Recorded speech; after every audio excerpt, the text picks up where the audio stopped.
કરીએ છીએ તેમાં CFC જે પ્રદૂષણ કરતા વાયુ ભરે છે. વળી તેની કિંમત પણ ઘણી વધારે છે. આ એસી ફક્ત રૂમની હવા ઠંડી કરે છે, શુદ્ધ કરતું નથી. હાથીને બનાવે છે જે રૂમની હવા શુદ્ધ કરે છે, ઉપરાંત CFC જેવા પ્રદૂષણ ફેલાવતું નથી. આ ખૂબ જ ઓછી કિંમતમાં તૈયાર થાય છે.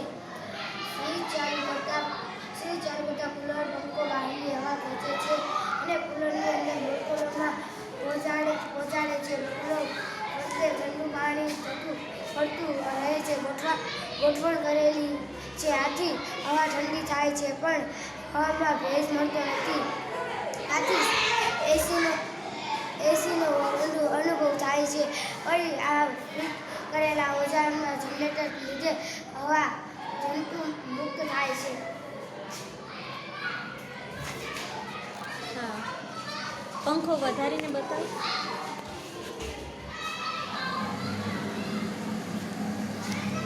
ઓઝોન જનરેટર ચાલુ છે, ચાલુ કરો છો.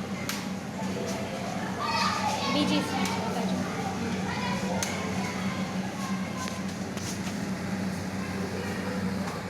હા, ફરી વાર બંધ કરીને ચાલુ કરો.